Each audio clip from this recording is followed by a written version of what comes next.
Hey, football fans, this is Gary Greene in Las Vegas, longtime sports handicapper and professional sports bettor here for Gary Wins with your Sunday night NBC Game of the Week preview. The Jets traveling to Pittsburgh to take on the Steelers.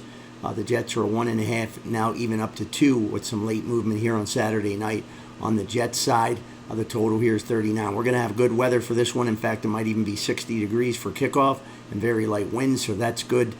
This is a game where the Jets are coming off of 4 straight home games. I haven't really seen that in years for anybody to have that situation, but that will be the case. So the first time they're going to actually go on the road. It's not a long road trip, so not too hard on the bodies and the body clocks for sure.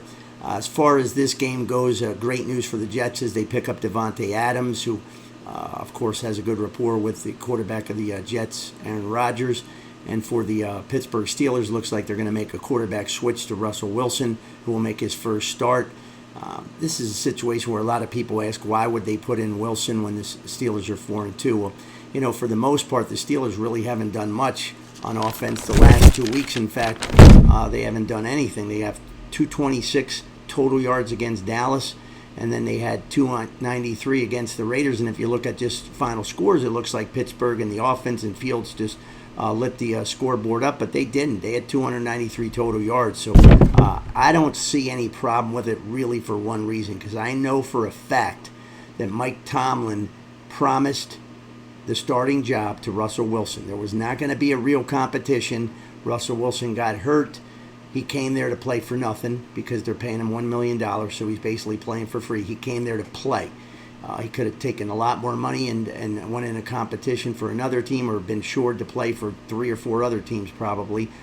So, you know, just let him play, see what happens. Can't do really a whole lot worse. The offense isn't clicking on all cylinders, so give him a shot. But he's going to be facing now, you know, we always talk about this Pittsburgh defense, and I love the Pittsburgh defense, and Mike Tomlin and playing at home is always a tough spot to go against that defense. TJ Watt is a one-man wrecking crew. The Jets' offensive line is not that good. They've allowed 11 sacks, could be worse. The situation with Rodgers is he's not going to roam around too much and scramble around too much. Obviously, he has another receiver to help, and I think the biggest help for the Jets will be in their young quarterback or their young wide receiver Wilson, because he's going to now be playing not against the number 1 cornerback of all the opposing teams. That'll go to Devante Adams. Now, Devante Adams has been out for a few weeks. They say he's in fantastic shape, great.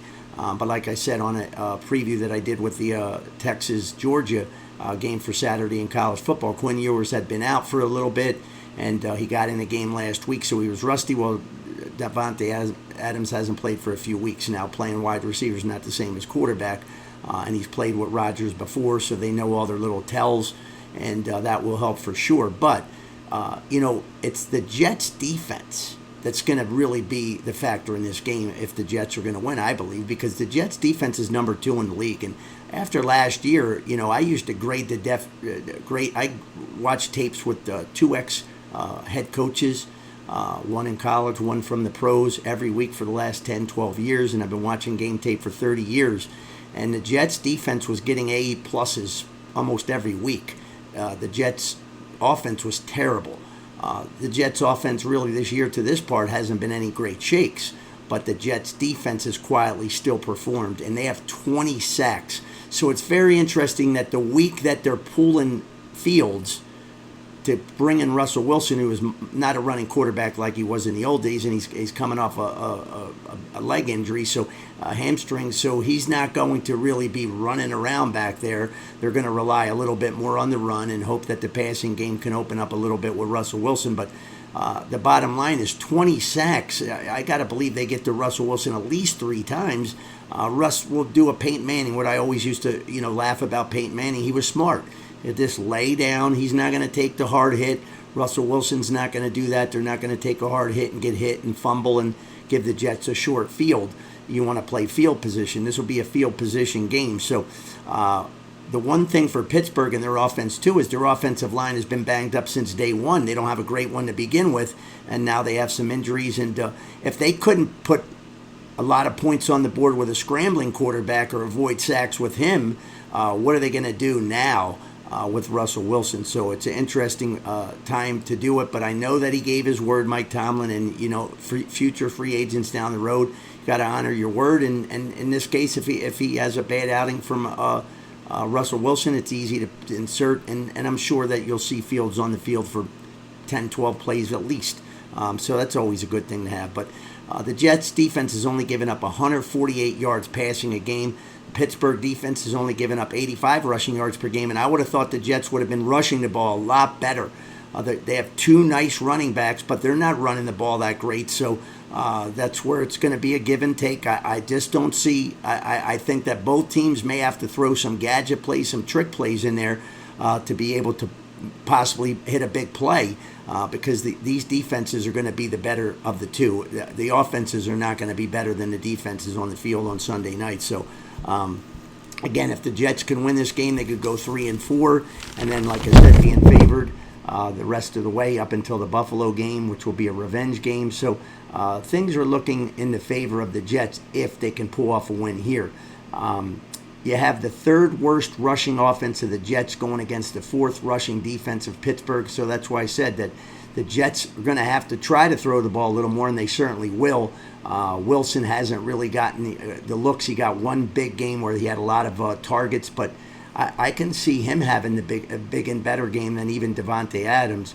All they need is two really good deep balls to Devante Adams, and that's what changes the whole concept of the offense. And if they're hitting some big plays early, that'll open up the running game for the Jets.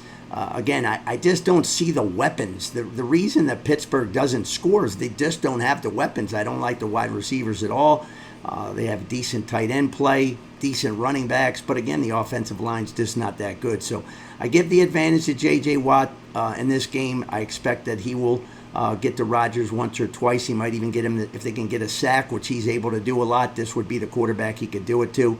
But the Pittsburgh defense is +7 in turnovers this year, and that's going to help them to have the crowd noise for this ball game as well. So this is going to be a tough game, for people that are bailing out on this game and trying to get everything back, which is something you should never do. We got 2 Monday night games this week, which is always good, a couple of good ones. So I wouldn't overload on this game. I think it's going to go right down to the wire, and I think somebody's going to end up winning on a late field goal. But you see what happened to the Jets against the Buffalo Bills. Kickers can determine these games, and the Steelers seem to play a close game almost every week, and so have the Jets. In fact, 5 of the 6 Jets games have been decided by a touchdown or less, and basically the same thing for Pittsburgh. And so there's not going to be separation here. If you bet this game, you're going to be sweating it to the end, so just know that's going to be the case, unless there's a high-end amount of turnovers. But I think that both defenses are going to play well in this game, and both quarterbacks are going to have a little bit of a rough time against the rush of the defensive line play for both of the defenses. So that's your preview here for Sunday night. Hopefully you have a winning day overall. May all your wagers be winning ones, and never bet what you can't afford to lose.